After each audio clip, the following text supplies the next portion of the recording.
Baik, bismillahirrahmanirrahim. Assalamualaikum warahmatullahi wabarakatuh. Kali ini kita akan melanjutkan kuliah kita, yaitu tentang desain dan teknik sablon pada kaos. Jadi ini basic banget ya, kita harus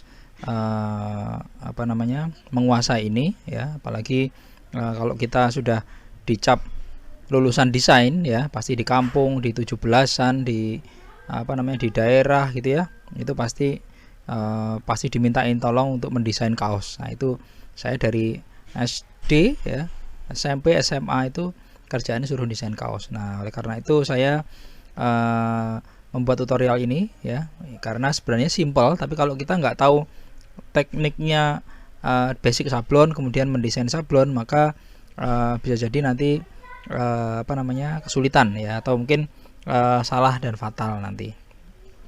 Oke, ini adalah gambaran nyablon ya. Jadi kalau pada belum tahu gimana sih proses sablon, nah proses sablon itu seperti ini ya. Ada kaos yang ditumpuk yang dijajar-jajar seperti ini, kemudian ini operatornya sedang nyablon.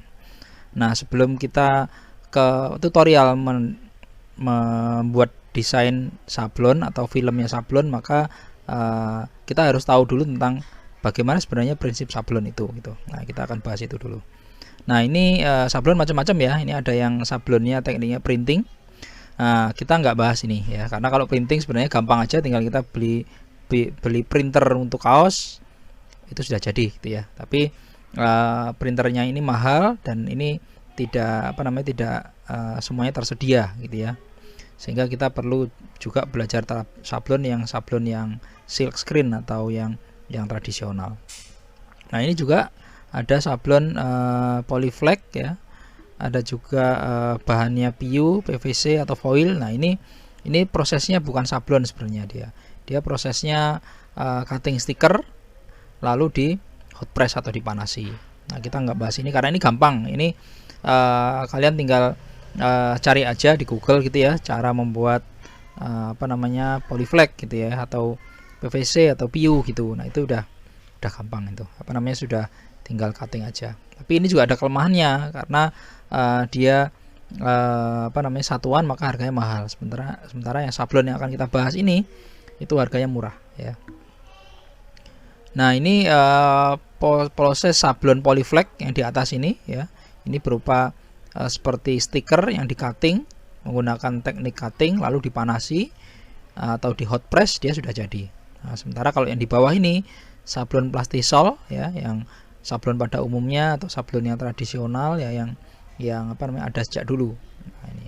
Dan pasti kekuatannya lebih kuat yang plastisol ini, lebih kuat, lebih lebih murah gitu ya. Nah ini alat-alatnya ya, saya nggak perlu bahas terlalu detail di alat-alatnya karena tujuan kita bukan di sini ya. Paling enggak kita tahu dulu ya bahannya apa aja. Misalnya di sini ada afdruk ya, prosesnya afdruk, lalu remover untuk menghilangkan afdrukan, tinta atau catnya kalau di sablon itu istilahnya pasta ya, atau tinta ya. Terus kemudian ada cairan anti buntu ya. Nah ini jadi prosesnya sablon itu sebenarnya dia seperti kain, seperti saringan ya, dia menyaring cat. Nah proses membuat desain itu adalah membuntu saringan tadi agar catnya tidak masuk, tidak merembes gitu ya. Kemudian pewarna juga kain. Nah ini kadang-kadang tinta atau pasta itu warna putih sehingga perlu diberi pewarna lagi gitu ya. Kain ini adalah medianya. Lalu alatnya cukup banyak, tapi jangan khawatir walaupun ini banyak ya, ini harganya tuh paling nggak lebih dari 200.000 paling ya semuanya itu. Ada film, spons, screen, rakel tuh mana ya, rakel ini yang oranye ini rakel. Meja kerja, mejanya itu biasanya ada kacanya. Lampu, sprayer biasa ya untuk semprotan itu. Lap, tisu untuk membersihkan, untuk mengeringkan. Dryer atau kipas angin ya, dan lakban. Nah ini peralatan yang bisa kita peroleh di sekitar kita, ini gampang.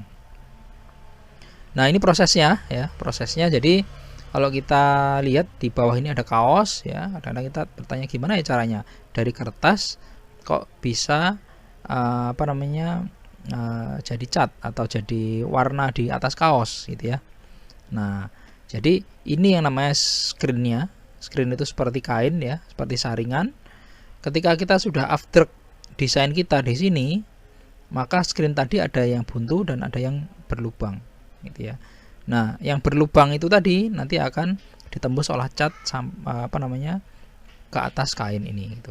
Jadi yang akan kita kerjakan itu adalah bagaimana membuat desain yang bisa membuntu permukaan screen ini gitu ya. Ini prosesnya after screen, memasang screen pada meja kerja ini harusnya ya, mencampur tinta, menyablon dan membersihkan screen ya. Nah, kita sekarang prosesnya menuju ke after ini gitu. Nah, ini adalah filmnya. Jadi desainer itu tugasnya tidak hanya mendesain aja, tapi juga sampai dalam bentuk film ini gitu. Film itu warnanya hitam ya. Jadi walaupun nanti catnya berwarna-warni, tapi film itu harus warna hitam karena dia nanti digunakan untuk membuntu screennya tadi gitu.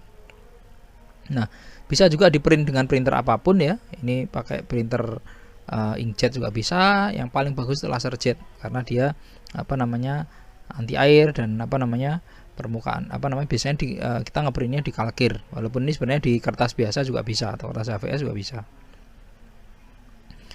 Ini proses membersihkan screen. Jadi screen dibersihkan dulu dari debu, lalu ditambah emulsion ya. Emulsion itu untuk menutup screen dulu ya.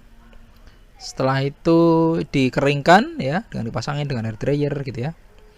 Lalu desain kita yang kita print tadi, kita ini karena contohnya desainnya kertasnya menggunakan kertas biasa atau HVS, maka perlu dilapis minyak dulu. Nah, ini ada minyak tanah atau minyak goreng gitu ya. Itu makanya cara tradisional, cara yang murah. Jadi kita bisa menggunakan bahan-bahan yang ada di sekitar kita gitu. Nah, ini kemudian tempelkan gambar tadi pada screen. Nah, itu ya. Nah, setelah itu gambar tadi kan posisinya ada di sini, di atas screen ini. Lalu ditempel ke sebuah kaca, di bawahnya ada lampunya, lalu ditumpuk dengan spons. Nah, spons itu gunanya apa? Dia biar rapet ya, gitu. Nah, ini jadinya. Jadi kalau tadi desainnya ada yang ini, yang filmnya itu yang hitam ini, setelah dia di after di atas screen, maka dia jadinya putih di sini. Nah, putih ini adalah permukaan yang berlubang, sementara yang hijau ini permukaan yang buntu. Jadi kalau cat dituang ke sini, maka cat tadi akan merembes di bagian yang putih-putih ini. Sementara yang warna hijau ini tidak dirembesi oleh cat. Nah, ini prosesnya. Tadi kan ada rakel tadi yang warnanya oranye. Rakel itu gunanya untuk menyaput tinta. Ya, jadi tinta dikumpulkan di sini, setelah itu disaput ya. Apa istilahnya disaput itu ya? Kalau di bahasa kita biasanya disaput ya. Bahasa teman-teman sablon ya. Disaput. Nah, setelah itu nanti catnya akan merembes ke sini di bagian yang berlubang. Nah, ini jadi ini rakel tinta, ini gambarnya, ini kain screen ya. Ini bingkainya dan ini hasil sablonnya gitu. Nah, ini adalah foto proses sablonnya, kira-kira seperti ini ya. Coba bayangkan ini screennya hitam, ini tintanya, yang ini ada yang gambar apa ini? Seperti jeruk ini, dia adalah bagian yang berlubang, sehingga catnya merembes di bagian yang berlubang ini aja. Nah, ini adalah slide terakhir ya. Jadi yang akan kita buat nanti adalah bagaimana caranya kita membuat desain ini ke dalam film ya. Nah, tantangannya adalah warnanya lebih dari satu. Ya, jadi kalau misalnya di sini kita lihat, ini ada tulisan pet shop, kucing kepalanya kuning, matanya biru dan sebagainya ya. Gimana dia memisahkan proses sablonnya gitu ya. Maka ini karena ini ada berapa? 4 warna, maka nyablonnya harus 4 kali. Gitu. Sablon pertama misalnya warna hitam, setelah itu warna kuning, warna biru, lalu warna oranye. Nah, seperti itu. Jadi yang perlu kita pelajari sekarang adalah bagaimana kita menyinkronkan warna-warna ini gitu ya, dengan contoh yang sederhana. Oke, sekarang kita lanjut ke tutorialnya. Nah, bagaimana cara kita membuat desainnya. Nah, ini sudah saya siapkan. Misalnya di sini saya akan mendesain tulisan Prodes ini di atas kaos gitu ya. Nah, yang perlu kita perhatikan adalah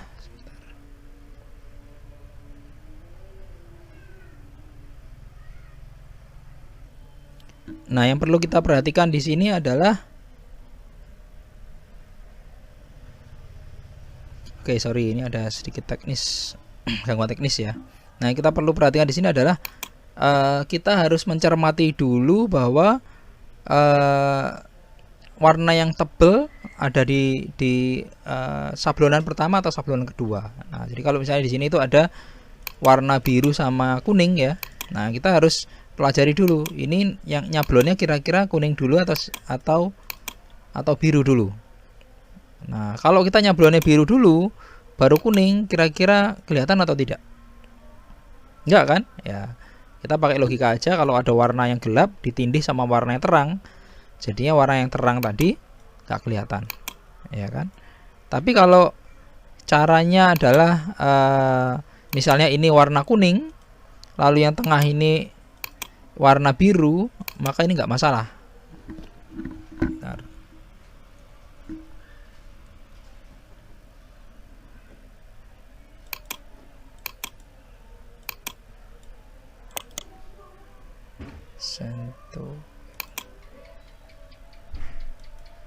Oke, maka ketika warnanya seperti ini nggak masalah, kita kuning dulu baru biru nggak masalah gitu. Tapi kalau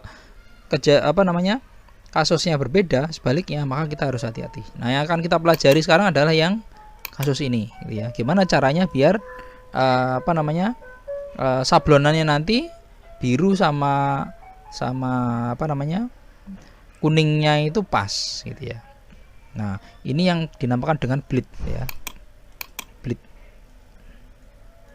Nah, ini sebenarnya di materi yang satunya juga sudah ada. Bleed itu di materi kemasan ya. Nah, ini ternyata ini juga digunakan. Nah, yang pertama adalah kita harus membuat interseksinya ya. Ini apa namanya?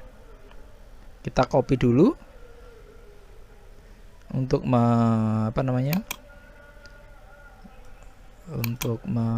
untuk jaga-jaga ya, jaga-jaga barangkali nanti ini tuh rusak ya. Saya biasanya gitu. Saya copy dulu file aslinya gitu ya. Nah, kalau sudah ini sama ini dipotong dulu ya, dibolong dulu.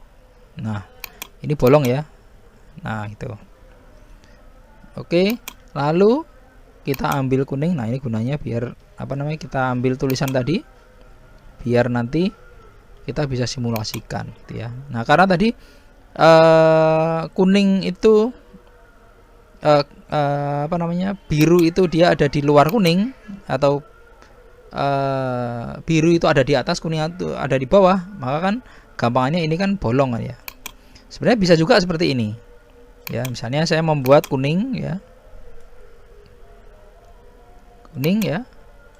lalu kuning ngeblok ya, lalu birunya baru saya nih. Ntar saya kasih ini aja ya, nggak pakai shortcut. Nah, bisa aja. Ini kan ceritanya gini tuh. Nah, jadi dia ada ini lalu bolong. Nah, ini kan kelihatan nih bolong itu. Bisa aja seperti itu. Tapi resikonya kalau misalnya ternyata birunya ini dia transparan ya. Ini saya coba, misalnya saya lens ya. Dia ini simulasi aja. Misalnya dia agak transparan, misalnya berapa ya, misalnya. Nah, ini ya, misalnya catnya itu enggak solid gitu ya, maka nanti dia akan terlihat bayangan seperti ini. Kelihatan kan ya, di sini tuh ada bayangan biru. Nah, ini kan. Nah, ini nggak boleh gitu. Nah, oleh karena itu kita perlu yang namanya bleed tadi yang saya jelaskan tadi gitu. Nah, caranya gimana? Kita beri garis tepi di tulisan ini. Nah, di sini coba, ini yang penting ya. Saya kasih garis tepi ukuran berapa? 8 terlalu besar kali 3. Nah, ini kayaknya cukup ya.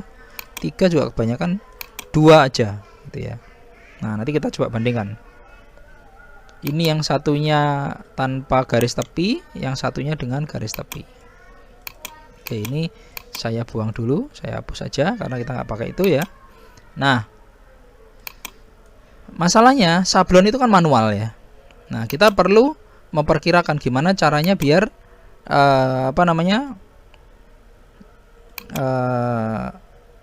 pekerjaan manual tadi bisa diminimalisir. Artinya diminimalisir kesalahannya gitu ya. Nah, coba kita lihat kalau kita menggunakan opsi 1, tulisan Prodes ini aja tanpa garis tepi, maka ketika tukang sablon tadi salah, tuh lihat. Nah, di sini nanti akan ada nah, sisa seperti ini. Kan namanya nyablon itu kan manual ya, dan itu nyablon itu kadang-kadang ratusan, dan tukang sablon itu suka nyablonnya malam ya. Nah, itu nanti dia akan, misalnya ada geser-geser dikit, kelihatan sekali ini putihnya gitu. Nah, sekarang coba kita pakai opsi yang ini. Nah, ini kan dia ada garis tepinya. Nah, garis tepinya dikasih warna yang sama, yaitu kuning ya misalnya. Nah, seperti ini.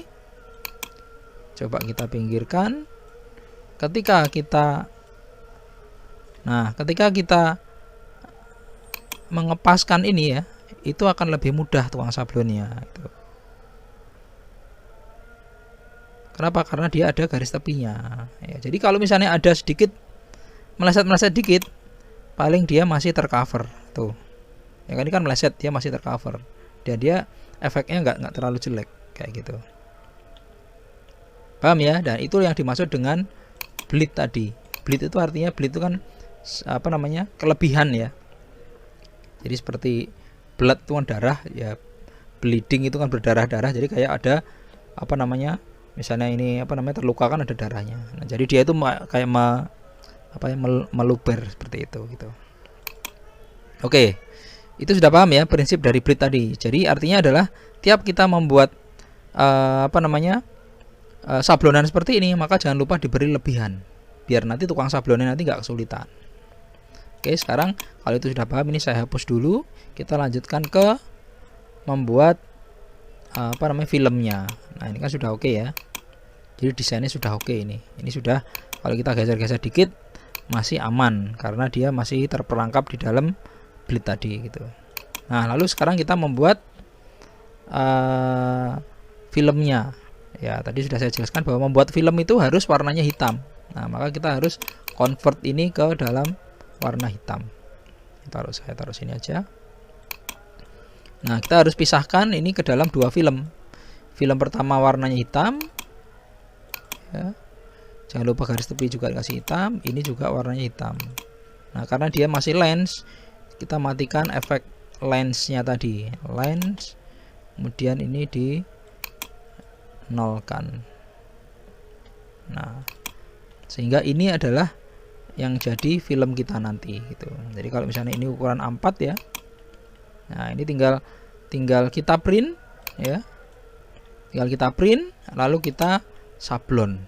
Ya gitu. Nah, intinya adalah bleed tadi, jangan sampai lupa bahwa bleed itu adalah faktor penting yang perlu kita pertimbangkan ketika kita nyablon lebih dari satu. Nah, ini kan contohnya baru dua warna ya. Nah, kalau warnanya banyak gimana? Nah, sama, lebih hanya lebih detail lagi. Nanti kalian harus bisa mencermati mana yang kira-kira dia tumpang tindih. Nah, seperti itu. Mana yang dia itu berdampingan gitu. Tapi diusahakan jangan sampai dia berdampingan atau istilahnya itu adu manis ya. Jadi diusahakan dia ada bleed-bleednya seperti itu gitu. Oke, itu dulu materi kali ini ya. Mudah-mudahan bermanfaat. Assalamualaikum warahmatullahi wabarakatuh.